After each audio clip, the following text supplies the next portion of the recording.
I always try to get a cup of coffee, a sip of coffee. Anyway, good morning. This is Kicking It with Kevin, and today is Sunday, the 30th of August. I'm happy to be here. I hope you're happy to be here. Let's kick this off. I do need to get a sip of coffee. Is that all right? Not that I need another cup of coffee, as I think I'm already hyped up enough, and that's all good. I'm happy to be here. I'm glad to be here.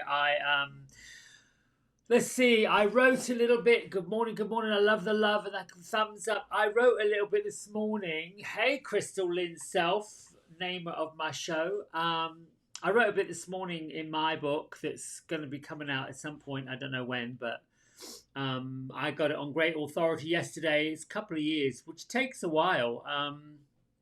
And I am just wondering or not whether or not I should self-publish. So we were kicking that around yesterday a little bit. It's about conversations I had with my granny when she was alive and I was a little boy, and I spent a lot of time with her, and now conversations with her. Now she's over there with her angels and whoever's taking care of her on the other side. So I'm in a writing group. Excuse me. And my writing group basically helps with tools, writing prompts, etc., etc. And it's good. It's a great little community. I'm happy to be in it. Like I'm happy to be here with you. But today we're going to talk about lies and how the truth becomes a lie eventually.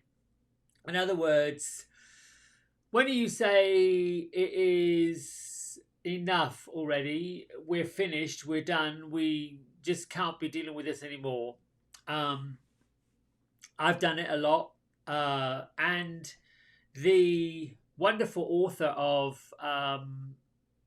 Don Miguel Ruiz, who wrote the Four Agreements and then long years later wrote the Fifth Agreement with his son, talked about how we are all living out a story in which we are the main character, and we cast all the other characters in our story to validate the lie that we tell ourselves.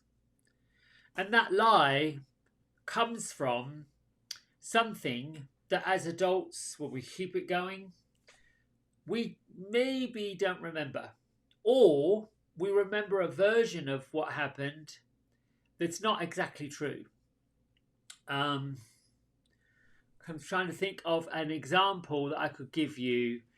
All right, let's just say for sake of argument, you might be, I don't know, 8, 9, 10 years old. That's kind of the formative years where we start to begin to feel things such as,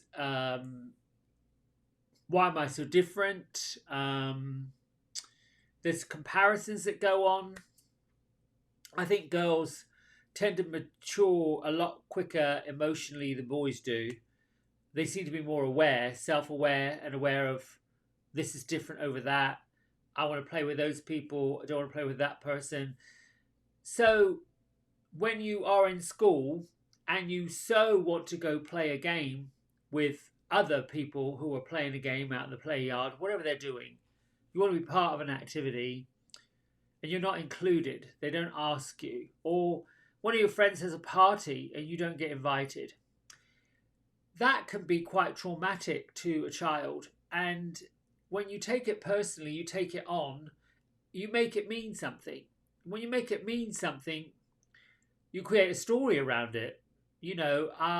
Could be I'm not good enough, which is the big story we all face and we all deal with. It could be I'm not included. It is definitely no one likes me. The other one is I'm ugly. The other one, any number of things that we begin to do and say and tell ourselves to wear this mask, to put these clothes on, to become a character in this story that we keep on going. It's a big, fat, juicy lie. My story, I thought, was I'm not good enough. And then I learned to be a master at trotting that little nugget out so I could stay safe, because the real story underneath it was something I really fiercely wanted to protect. So I was telling a lie to cover up a lie that was a lie. And that's deep. I know it's deep for a Sunday morning, but the whole point of Kicking It with Kevin is to discuss stuff like this, to get unstuck, to pull the wheels up out of the dirt and the mud and move on, having an authentic life, having a life that where you can feel encouraged and supported, where you can feel empowered and you can feel inspired and you can feel worthy. Because I happen to believe truly in my heart of hearts that we've got some work to do.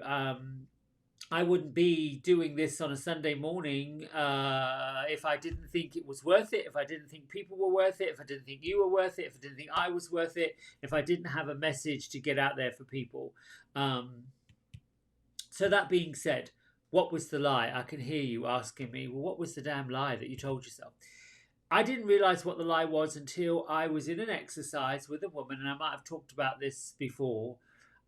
We were partnered and we were doing a personal growth exercise, and we had to keep repeating something. I think the exercise started with write down somebody that you complain about, or write down something you complain about, and then you turn the page, and then you do something else, you turn the page, and it went on like that. It went on about, and you kept doing it, and then you went back through it, these list of things that you either complain about, talk about, or that you're stuck with. One of those, I can't remember exactly. You have to get to the one that has the most impact, the one that you are putting all the energy into, the one that creates the goosebumps, that gets your throat. That there are physical body actions, the jaw is one, the heart's another, tensing up like this, that occur when we feel something, when we're connecting to something, when there's this feeling of oof, dread. That's because it's attached to something that happened and we've put it somewhere in the subconscious and it's going to come out. Now, look, I'm not a doctor of psychology. I am not a degreed counselor or anything like that. So right out the box, if there's any of you out there watching that, you know, well, this is classic so-and-so and such and such. Listen, I don't have the credentials on the wall. What I do have is life experience and a need and a want to improve. If we're not improving ourselves on a regular basis, what the are we here for? What are we doing this for? What's the point? Anyway, I digress. I'm with this gal. We're talking back and forth, and all of a sudden she got a hit. A hit would be, oh my gosh, I've got it. I know what you're saying. And she trotted out, your lie is that you're fat. I still get it. Felt hot. The warmth and the was all like up in here, and I got flushed, and she said, you're getting red faced. I didn't know whether to be hurt or angry or what, but I definitely felt exposed. And that's another lie, because this woman wasn't exposing me, she was just opening up the door and responding. So what I want to get across to you is, if you've told yourself something and you've trotted it out on a regular basis, eventually what you're telling yourself becomes something that you create, and you will end up defending it. You'll also end up creating situations and patterns in your life to keep it going, which is ludicrous. Now, I'm not saying you're ludicrous, silly, whatever. What I am saying is, when are you going to say, no more, enough already? That's okay. We can do that. We've all done it. I've done it. However, how do you do it? If it keeps sneaking up, popping up, you know, like a splinter or something under the skin you can't quite get out, what do you do what do you do? So, the biggest, huge heart nugget of it is to identify that you've done it.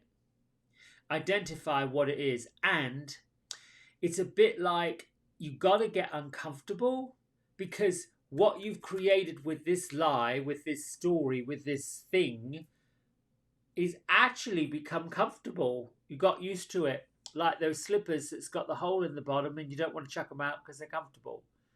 Or the outfit that you still wear because you think it makes you look hot. Look, it's tired and wrinkled and probably could use a good press, but no, it's comfortable. Hence, you don't want people to think blank. You don't want things to be blank. You don't want to appear to be blank. All of this is a lie and a cover-up. And you're creating the movie that you've been creating your whole life. Now, I could say to you, well, just stop it. But how do you stop the habits of a lifetime? The biggest thing is to be aware that they're there and try to do the work to unattach. We call it detachment. Unattach yourself. Stop it meaning things. Because, sometimes we'll say it. I mean, I've known people that have said their lie and then covered up with, well, I know it's silly. I know it's silly. I know it's this. I know it's that. I know it's... Well, then why do you keep saying it? If you know it, what's the point in keep validating it? You're giving it power.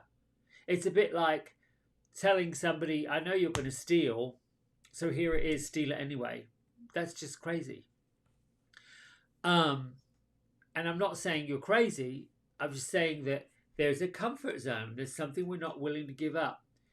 It requires digging in deeper, hopefully going to when you believe it happened, at what point you believe it happened. And for me, it was forgiving the person who had said it when I was little and said it enough to where I believed it. I had to forgive them. I had to forgive them in my head, in my heart, because that was really for me to be free. Now, at the time I discovered this lie, I certainly wasn't fat. Far from it. But I will say, saying it, believing it, trusting it, did create it. So at one point in my life, I had been overweight as a result of not feeling good enough and wanting to get the comfort food. So, does the lie ever go away? No. Do the insecurities ever go away? No. Do you ever get tired and sleepless nights? Yes. Do they ever go away? No. What do you do? Self-care. Self-affirmation. Now, an affirmation is only there because if we were already there and we had it all worked out, we wouldn't need the affirmation to begin with. So when you begin affirming things, making an affirmation about something that at the present moment isn't quite true, you're basically making a statement to say that's what you want to be true. That's what you'd like to be true. It's a bit like a lie because there's still that part of you doesn't believe it's possible, but you're saying it anyway. If you keep saying it, and you keep saying it, and you keep saying it, it becomes that lie. So then why not replace the lie you did tell yourself, that you then believed was the truth, with a lie that you can create? This is about having the mastery to create a life that you want in the same way that you created the life that you really don't want, that you're saying no more. It's simple in theory, but practice takes a little bit of doing. So in practical terms, I like to offer people some tools and say, well, what do you do? First of all, is to be real and specific. What exactly are you saying? And it's okay, even if you feel it's ridiculous. What exactly are you saying? So if you're saying you're fat, in my case, write that down, I'm fat. Now, there's a reaction that happens to it because I'm attached emotionally to that thing that's comfortable. And you keep saying it until what you're saying makes you giggle, makes you laugh, because it becomes ridiculous. It will, truthfully, you have to go through some, maybe a boohoo cry, maybe an ugly cry, maybe all of that. But the emotion becomes ridiculous. You get to the point where you say, I'm exhausted, I've had enough, I can't do this anymore. And then that is where you get to the point where, well, I need to do this now. I've got to move on with it. It's a bit like getting the hit. It doesn't happen to me too much anymore because I've done the work to make it go away. like that ugly on and on and on and on and on. Meditation certainly helps. Uh, and again, meditation is something that folks have a really difficult time doing. Because let's face it, when you're little and you go to school and you're supposed to sit still and pay attention, how many of us can really sit still and pay attention? We got boundless amount of energy. We want to be outside running around screaming with all our friends. So to sit down and sit still, even for 5 minutes, it's a bit like, have I been sat on the naughty step and I've got to just face the wall? It's crazy. So, getting quiet. What happens when you physically get quiet? Well, you physically get quiet, but mentally, it's like Niagara Falls. The thoughts won't stop coming. They just keep coming. Let them come and acknowledge them. That's part of the process. To go through something new and different means being vulnerable. Being vulnerable means trying something new when you don't know what the result is. If you try everything in your life where you know what the result is, then you're a bit of a control freak. Now, there's nothing wrong with being a control freak. Listen, at all points in our life, if we want to keep hold of our status quo, we have to be controlled or controlling. Hence why there's so much reaction to being told that you have to close your business and stay at home behind locked doors because there's a pandemic coming. Understand it, and it's wise that we did it. And it's been proven that by taking precautions, this virus is lowering itself. However, the fact remains you're telling somebody or people or nations to do something that physically they're not wired to do. Physically, we're human, we're wired to interact, to be social. Hence, rock concerts, festivals, parades are crowds of people. Very few people want to walk in a restaurant where there's only 2 people in there. Everybody wants to put their name down on a list that's a 40-minute wait to get a table. That just says we're wired that way. So to ask a load of people to stay home, what do? We did this. Oh, that's what we do. We find a way to connect in a different way. That's it. Listen, if you have further questions about it, I feel like I'm complete with that. You can send me a direct message. I am going to upload this to my YouTube channel. And so if I put a link to my YouTube channel in the Facebook page, I would appreciate folks liking it and subscribing. And I know I'm ratchet like everybody else. It's all about the numbers. Don't know why that is, but it is. I think for me, it's about doing something much bigger than I know I could possibly do or would do to help a lot more people the way that people showed up and helped me. So I am sort of paying it forward while at the same time keeping myself accountable to the work that I'm still wanting to do. All right. Now it's time to move on. I've got to do the Journey to the Heart. Melody Beatty, she wrote Codependent No More, a great book, and she also wrote this. And I keep talking about how long ago she did this, and I really feel like I need to do everybody a service by saying what is published by Harper One. I don't even know if they're still in business. I want to know how old this book is, so I thought I would go in here and look. It says in this thing, what is it? Usually it tells you when the first printing was. Well, all it's got at the very bottom of this page here is 1996. So, my goodness. Wow.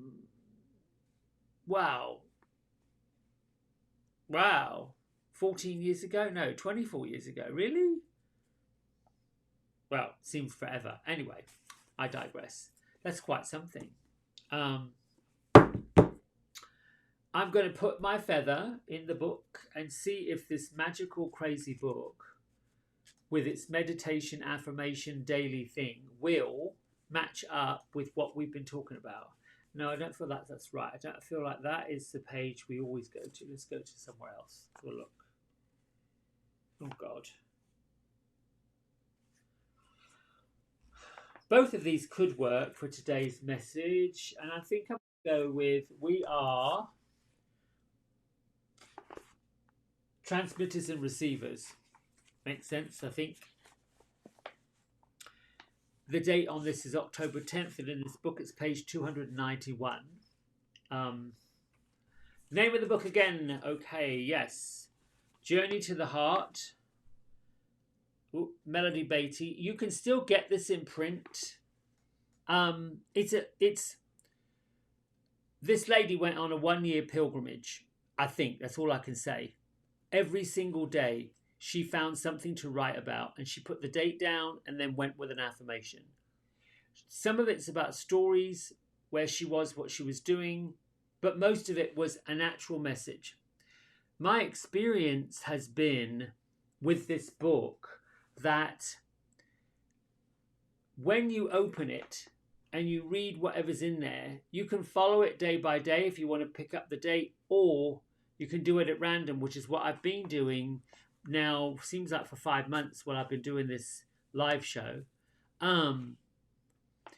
What I know is weird is that there's a message that matches what you're looking for to get.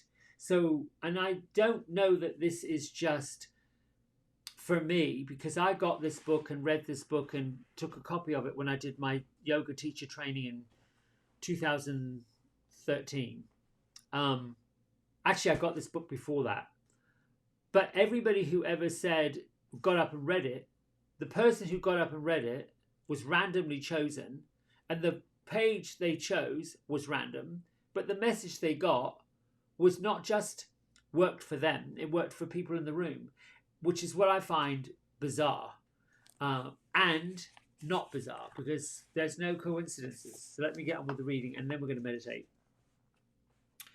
We are finely tuned instruments, body, mind, and soul. We receive messages, we receive guidance, we transmit energy, the energy of love. When we become off-center, we become like two-way radios. Those tuners aren't the right frequency. We aren't receiving or transmitting clearly. We hear and we feel the static. Often, instinctively, that's when we start broadcasting more loudly.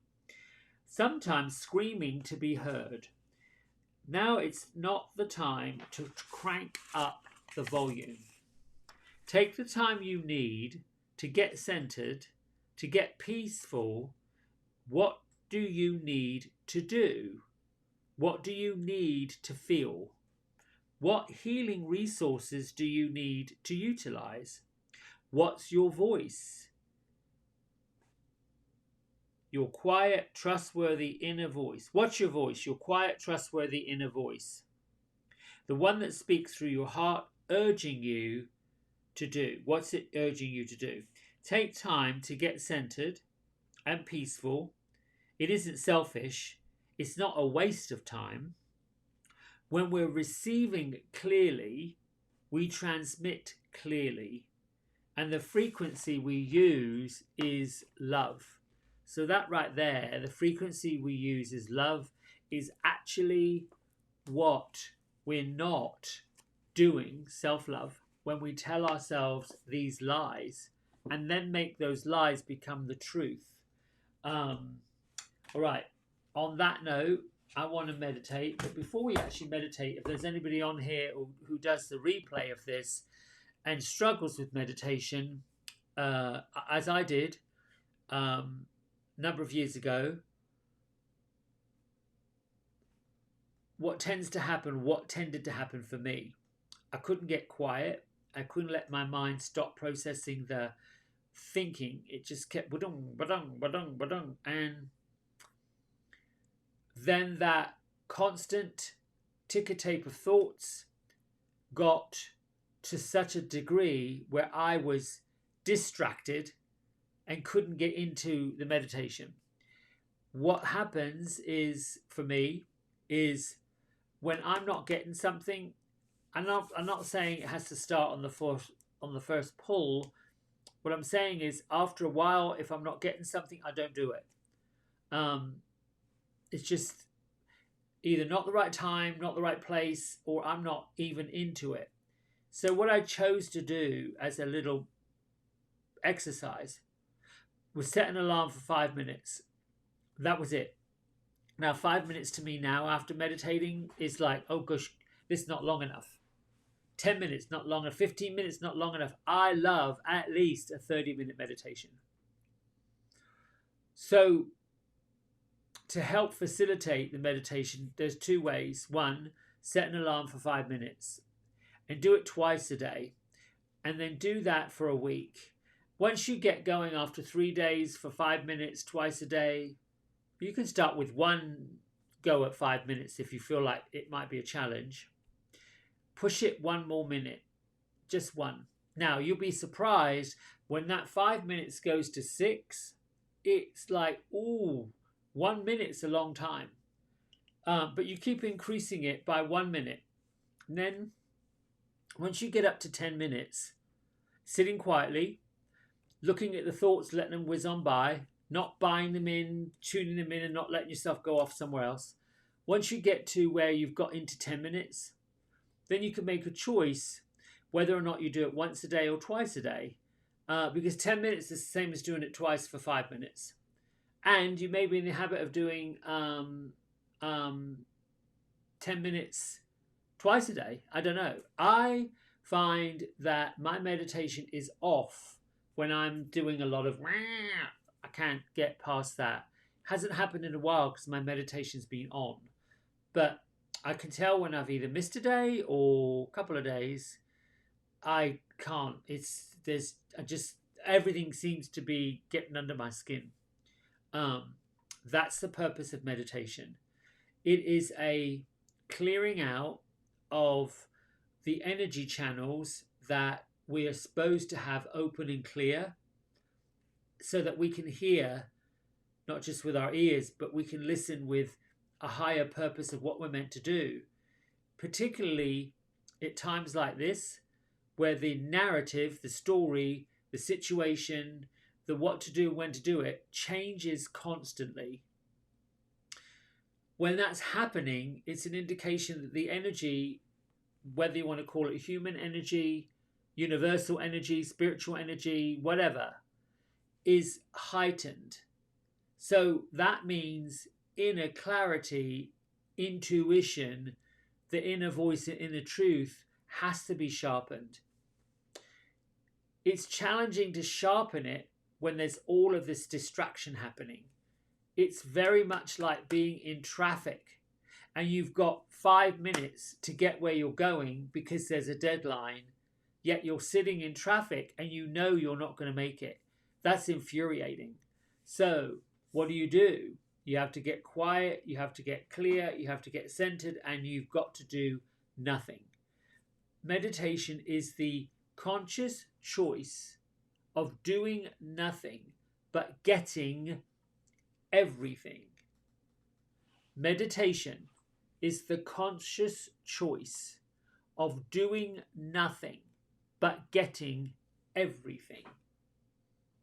All right, close your eyes. Let's meditate. My glasses are coming off. Sit tall. You want to create length in your spinal column. Why? Because your spine has a hole in it and there are a series of bones, cartilage, fluid, discs that all interconnect. They have two hinges, one at your neck and one at your tailbone.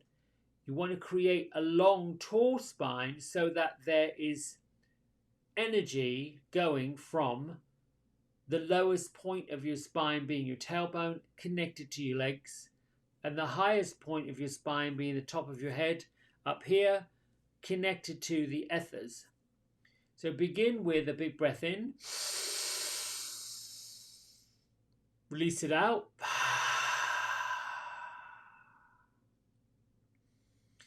The more air you breathe in the first go round, the more you will feel a physical tingling in your body. The human body moves from the bones out. Radiation happens from the inside out. Healing happens on the skin, under the skin, to the surface. So it makes sense that you take your consciousness into the center point of your physical body. So you can choose where you want to take and start your inner journey, and that's true for you. I give prompts lots of times. Think about the feet and press the four corners of your feet down and work your way up the body to your ankles, into your knees and your hips, and pay attention to what you're feeling in those joints. By bringing your mind and your attention and having the experience of focusing, in Sanskrit it's called drishti. Wherever attention goes, energy flows. If you're bringing attention to a part of your body that is aching or otherwise being a little bit experiencing some trauma, then breathe in and focus on the area that you are experiencing some out of balanceness. As you exhale out, imagine the tight, traumatic, whatever the feeling is, slight pain, ache, just twist, whatever that feels. It doesn't feel right. Your intuition is saying this is off, it's not balanced. Let it go, let it release, let it relax. Relax. Continue moving your attention up each side of your legs into your hips.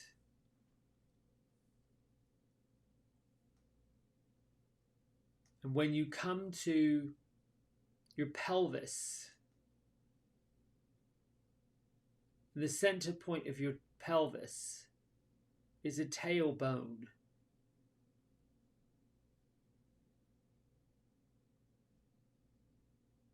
There's a little bone at the bottom of your spine, the lowest bone, and from that becomes the tailbone. Coccyx bone. Ride your attention up to your lower back. First few sets of discs from your tailbone up. Focus your mind to where your navel is, and right shortly behind your navel is your lumbar spine.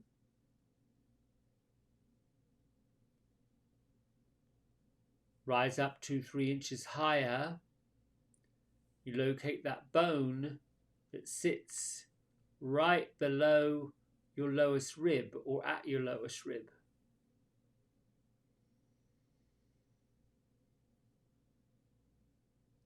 Keep on riding up the middle of your spine to that thoracic part of your spine, the area behind your rib cage.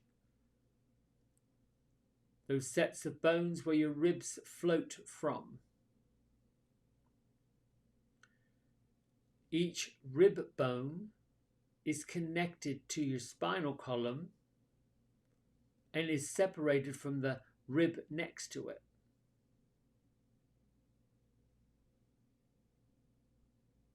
Your ribs are essentially floating,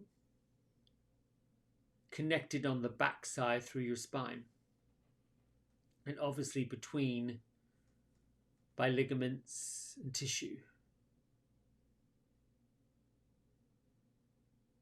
Lift your awareness, your attention, put your attention on the top part of your chest where your collarbone is, and it extends out and down.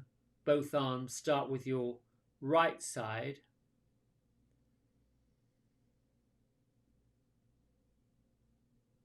Find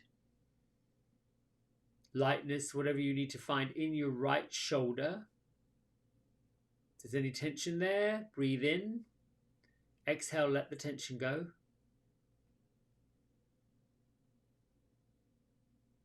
Continue riding your attention down into your right fingers and your right palm, and open up your hand wide.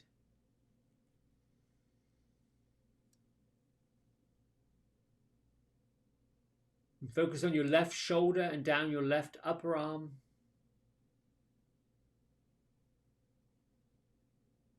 Think about and focus on your left elbow, left wrist, your thumb and the remaining 4 fingers on your left hand.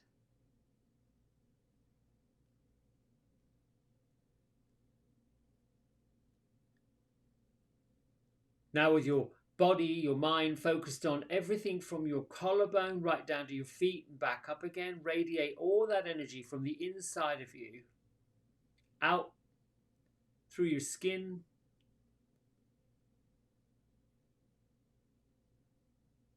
and focus on breathing in, pulling in energy up through your throat into your jaw.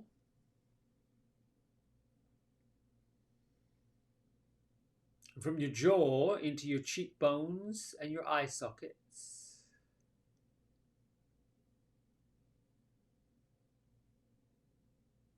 Lift your consciousness up to the crown of your head and above the top of your head. Like imagine there is an opening.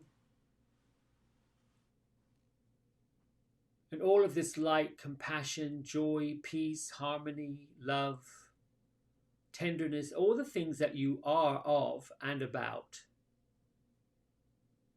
Allow all of that to drop down into this vessel of a body that you now inhabit.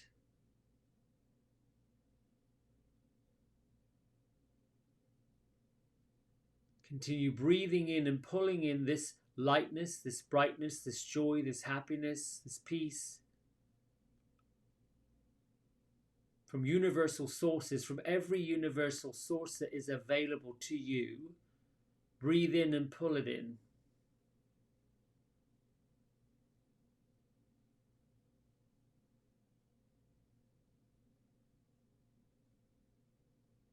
Continue breathing in and pulling in this bright light, raised vibrational energy. And as you exhale, release more of the energy that doesn't serve you,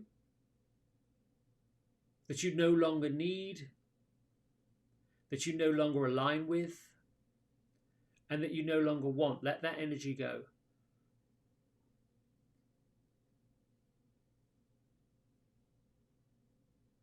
Breathe in lightness and brightness. Exhale darkness and struggle.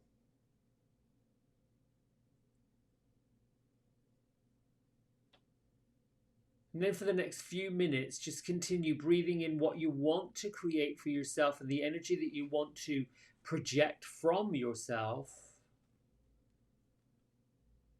Release and breathe out the opposite. Everything you wish to release, everything that no longer serves you, and everything that is not for your highest good.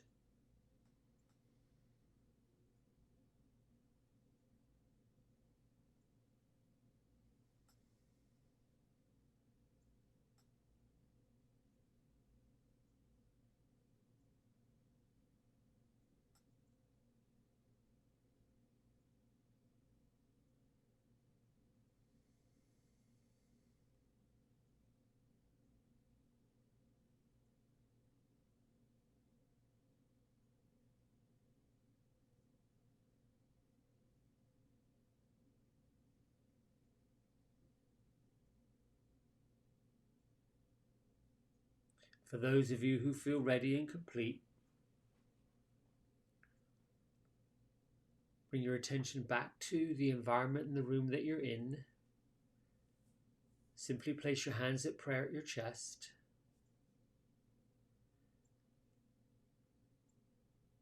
You can make a declaration at this point if you want to.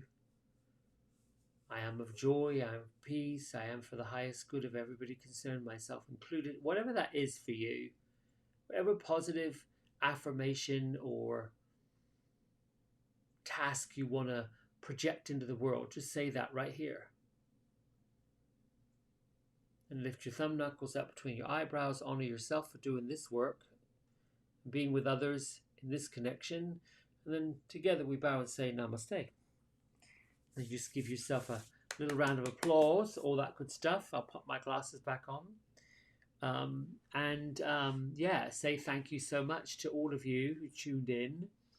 Um, wow, that was a 30-minute section, so I'm glad. I hope you got a lot from it. Um, let's see, I'll be back on again at 9 a.m. on Wednesday morning with another one. So I'm going to do these on bi weekly, and then I will upload them to the YouTube channel. Also, every morning on this channel, 5:30 a.m., I just do a simple 15-minute meditation, nothing fancy. I just sit over there and I just guide through what I will be guiding through. So anyone you know that might want to join in, they're welcome to, or it will be posted on my Facebook Live channel and the YouTube channel for a replay. I had some technical issues this morning, so this morning's won't be there. I will say, have a great Sunday afternoon, and again, many, many thanks for tuning in and being with me this afternoon, and we'll talk to each other soon. Bye.